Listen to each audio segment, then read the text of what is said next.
चाहने वालों को बिल्कुल भी पसंद नहीं आई। ऑडियंस ये सोचने पर मजबूर हो गई कि मूवी के कुछ पार्ट्स में सुपरमैन की शक्ल ठीक और कुछ पार्ट्स में खराब क्यों है। आखिरकार ये मालूम पड़ा कि जस्टिस लीग की शूट खत्म होने के बाद जब मूवी की एडिटिंग पे काम चल रहा था तो एडिटर को हेनरी कैविल यानी सुपरमैन के चंद सीन्स अच्छे नहीं लगे और वो सीन अब दोबारा से शूट करने की जरूरत थी। लेकिन मसला ये था कि हेनरी कैविल अब मिशन इम्पॉसिबल 6 की शूट पे काम कर रहे थे और वहाँ उनके रोल के हिसाब से उन्होंने मूछें भी रखी हुई थी। जस्टिस लीग के चंद शॉट्स के लिए हेनरी को दोबारा क्लीन शेव करना थी, जिसकी परमिशन मिशन इम्पॉसिबल 6 के प्रोड्यूसर्स ने नहीं दी। आखिरकार हल्की शेव और मूछों के साथ ही जस्टिस लीग के चंद शॉट्स करने पड़े और अब एडिटर का काम था कि इफेक्ट्स के जरिए वो हेनरी को क्लीन शेव करे। एडिटर ने अपनी पूरी कोशिश की, लेकिन जो रिजल्ट सामने आया उसमें हेनरी की शक्ल काफी अलग हो चुकी थी। सिर्फ इन मूंछों की वजह से मूवी पर एक्स्ट्रा $25 मिलियन का खर्चा हुआ और साथ साथ मूवी की लो रेटिंग की वजह से जो नुकसान हुआ वो इससे भी काफी ज्यादा था।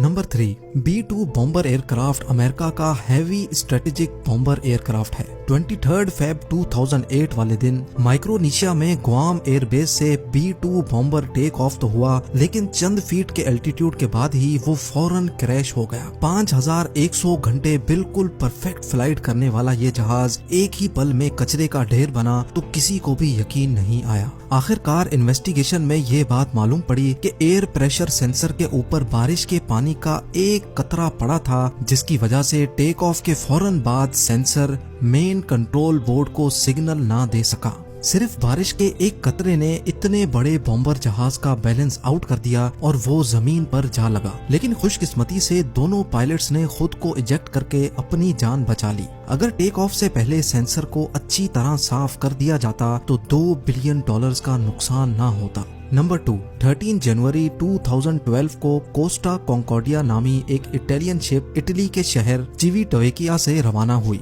ये शिप एक हफ्ते के लिए मेडिटेरेनियन सी में